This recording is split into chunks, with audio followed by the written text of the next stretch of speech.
E encerrando o programa de hoje, quem volta é Tati Salles, nossa professora de Sociologia com mais conhecimento sobre Sociologia dos Clássicos. É com você, Tati. Estamos de volta com mais um Dicas do Enem, aula de Sociologia. Hoje eu sou a professora Tati Salles, estou aqui com você hoje revisando os clássicos da Sociologia. A gente já falou hoje aqui sobre Karl Marx, Émile Durkheim e vamos agora aprender a revisar o conteúdo de Max Weber. Os principais conceitos da Sociologia de Max Weber são muitos, mas aqui a gente vai falar de ação social e dominação. As perguntas ali que movimentavam, né, Max Weber lá no século XX, no início também ali da sociedade moderna, ele estava também observando essa sociedade. A sociologia, afinal de contas, estuda a sociedade. Então, ele estava também, assim como Karl Marx e Émile Durkheim, em épocas diferentes, observando essa sociedade capitalista. E a preocupação relacionada à dominação, né, existe uma apropriação dentro da sociedade, dizia Max Weber. E essa apropriação faz com que a gente obedeça. E ele se preocupava justamente na ação dos indivíduos, né, naquilo que era interesse dos indivíduos. Ele elabora uma sociologia compreensiva para entender o que está por trás das nossas ações. Ele dizia que toda ação social, toda ação do indivíduo envolve um interesse. Então, ele se pergunta por que a gente obedece, né? E qual é que é o sentido da obediência? Existe a dominação, mas existe também aqueles que se deixam dominar, né? Por quê? Qual o sentido, né? Como? Qual que é o interesse das pessoas que são dominadas e o interesse dos dominantes no ato de dominar, né? Quais são as forças, portanto, que se cruzam aí nas relações sociais? Essas são as questões principais de Max Weber. O problema sociológico dele, portanto, enfatiza o agente. Ele está enfatizando o indivíduo, diferente de Émile Durkheim e Karl Marx, que estão percebendo lá a sociedade do ponto de vista do coletivo, né? Da coletividade. Max Weber está preocupado, está olhando justamente a ação individual. Ele está fazendo quase que uma microsociologia ali, observando a atitude dos indivíduos dentro dessa sociedade. Então, ele enfatiza o agente, o significado das ações desse agente, os propósitos e intenções desse agente, como é que interpreta, né? E é assim que ele cria a sociologia compreensiva e diversos métodos, inclusive métodos de pesquisa, para que o sociólogo se aproxime e tente interpretar, né? Interpretar em segunda mão, já que, como diz o antropólogo Clifford Geertz, só os indivíduos que vivem ali em primeira mão as ações, eles são capazes, né, de dizer verdadeiramente. Então, o sociólogo ele está sempre vendo em segunda mão, mas ele tem que desenvolver essa capacidade de interpretar as ações humanas.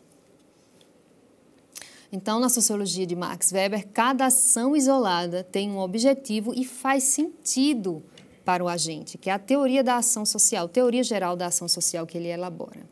A ação do agente ela é motivada por interesses. As ações denotam o fator social dos indivíduos, porque eles estão agindo em função de alguma coisa e essa alguma coisa é sempre social, sempre vai impactar a vida de outros indivíduos que estão ali com ele, daquele fenômeno social, dentro daquela sociedade, dentro daquela comunidade, etc. Então, a sociologia deve interpretar a ação dos indivíduos e é, portanto, a sociologia compreensiva. A sociedade como uma entidade dinâmica, né, se transforma altamente complexa e modificável, em que o tempo todo gera problemas de ordem sociológica, afinal de contas, são inúmeros indivíduos correndo atrás de diversos interesses. E é importante frisar que os indivíduos, para Max Weber, não são neutros, eles carregam interesses. E justamente pensando essa sociedade que ele vai procurar entender quais são os motivos, as motivações e os interesses daqueles que estão por trás do sistema capitalista, dos indivíduos que estão lá vivendo, né, o mercado. Esse espírito do capitalismo compõe uma obra clássica que é feita por Max Weber, que eu recomendo que você conheça, que é a Ética Protestante e o Espírito do Capitalismo.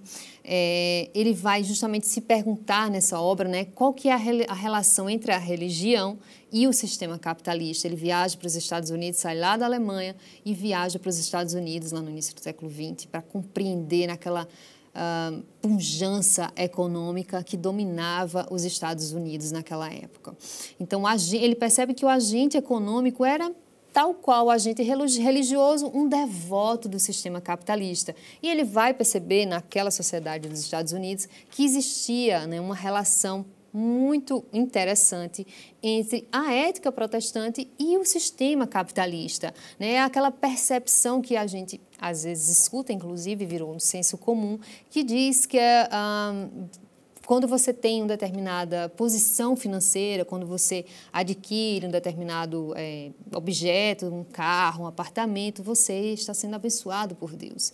Então, essa ideia, né, essa ligação entre a religião e o sistema capitalista, essa devoção ao sistema capitalista, ao lucro, a acumular o capital que os trabalhadores nos Estados Unidos tinham, e não só apenas os acumuladores de capital, os capitalistas, mas também os trabalhadores tinham, era muito parecida com essa ética protestante, né, de devoção ao espírito cristão, e ele vai fazer essa analogia com o espírito do capitalismo, né, que para o capitalismo existir, tal qual existia, e existe, ele precisava de devotos, de pessoas que acreditavam veemente naquele funcionamento daquele sistema capitalista. E existia uma devoção, portanto, a esse sistema. E as pessoas que se beneficiavam e que tinham, assim, grandes participações, que eram pessoas alcançavam sucesso dentro desse sistema capitalista, eram pessoas que eram abençoadas por Deus, né? Eram vistos como pessoas que eram pessoas abençoadas. Então, a percepção vem daí, e Max Weber é quem vai elaborar essa teoria sociológica lá no século XX. Muito interessante, recomendo que você dê uma revisada, dê uma olhada nesse livro. Então, é uma ação orientada, influenciada, havia um interesse por trás desse sistema capitalista, é isso que faz com que ele funcione. Veja, ele elabora de verdade uma microsociologia. Ele vai no interesse daqueles que compõem o mercado capitalista, né? Não apenas como Karl Marx, que está preocupado com a superestrutura que faz com que aqueles meios de produção, os meios de produção e aquelas relações sociais que estão ali imbrincadas, ele vai ver, ele vai procurar, Max Weber vai procurar justamente o interesse daqueles indivíduos que faz com que esse sistema capitalista exista. E aí a grande pergunta, por que nós obedecemos? Né? Enquanto Emile Durkheim está vendo a coesão, a consciência coletiva, né? Os sentimentos, as normas e as regras de uma sociedade que faz com que essa sociedade exista, Max Weber está se perguntando, poxa, mas por que a gente obedece? Qual que é a funcionalidade da obediência dentro da sociedade? Né? E ele vai perceber que existe uma apropriação dentro da sociedade. E existe, logicamente, uma disputa por essa apropriação. Então, a dominação ela é disputada por grupos de interesse, diversos grupos políticos, religiosos, culturais, artísticos, financeiros. Então, existe também uma dominação como exercício de poder. Para Max Weber, a gente vai também ter uma aula aqui sobre poder, a nossa aula 4 de Sociologia, mas para Max Weber existe uma dominação e essa dominação é o exercício do poder dentro da sociedade. Então, a dominação, ela também é aceita pelos indivíduos. Os indivíduos obedecem e aceitam essa dominação. Pesquisando, ele procurou entender quais são essas motivações, né? Quais são os interesses dos dominados, né? Por que eles obedecem? Então, há um sentido na continuidade dessas ações dominantes. A sociedade é a aceitação dessas regras e as imposições por parte de um grupo dominador. Veja, a sociologia de Max Weber, ela é intrigante, interessante, porque ela está o tempo todo preocupada em interpretar as ações de todos os indivíduos, dos dominados, dos dominantes. Então, a dominação é a disputa pelo conjunto de diretrizes no interior de uma sociedade. E existem 3 tipos de dominação, que é a carismática, a legal e a tradicional. Na nossa aula 4 aqui na Dicas do Enem, a gente vai falar mais sobre esses tipos de dominação. Não perca. Então, a dominação envolve uma continuidade no tempo e precisa fazer sentido para o agente. Ele obedece, mas ele obedece porque algo o motiva a obedecer. E aí, claro, as pesquisas e os sociólogos e as teorias desenvolvidas a partir dessa percepção de Max Weber para tentar entender diversos grupos dominados que existem dentro de uma sociedade. Então, agora, diante desses 3 clássicos da sociologia, vamos então pensar questões aí que podem cair no Enem, questões também da sua vida, a partir da teoria desses clássicos da sociologia. A primeira delas, vamos entender então, vamos falar da inflação econômica, né, que hoje, 2022, assola grande parte dos trabalhadores, a vida de diversos indivíduos no Brasil, infelizmente. Então, vamos pensar do ponto de vista da sociologia de Karl Marx o processo de inflação econômica no Brasil. Qual o impacto da inflação econômica na vida dos trabalhadores? Lembrando que trabalhadores existem vários, desde o bancário ao motoboy, ao entregador, né, ao cabeleireiro, o motorista do ônibus, todos são trabalhadores, são grupos de trabalhadores. Né? Então, qual o impacto da inflação econômica na vida desses trabalhadores? É uma questão importante que você pode estar pensando agora. Né? A partir da sociologia de Karl Marx, pensando aí a questão da consciência falsa do mundo, da alienação, do fetiche da mercadoria, né? Qual é que é o impacto disso tudo, da inflação, né? A partir desses conceitos e na vida dos trabalhadores. O impacto é igual para todos e todas? Né? Todos sentem, o impacto é igual para todo mundo. Hoje existem contradições, existem diferenças, existem diversos níveis aí desse impacto. Uns sentem mais que outros. Né? Outra coisa, existe um grupo, ou pelo menos um grupo, que está acumulando capital diante aí dessa crise financeira. Quem são esses grupos? Né? Quem é que está lucrando com a inflação econômica? Certamente algum grupo, pelo menos, está lucrando. Então, você precisa ser capaz, né, através das aulas de sociologia, na imersão dos livros, de perceber essas contradições e perceber quem é que está acumulando capital, né? Quem é que está lucrando, o que está crescendo, qual o setor do mercado, da economia que está crescendo apesar da inflação. E da perspectiva da sociologia de Emile Durkheim, ainda trabalhando com a inflação econômica, com esse mesmo fenômeno social que hoje atinge grande parte da população brasileira, dos trabalhadores do Brasil, qual o impacto da inflação econômica nos vínculos sociais?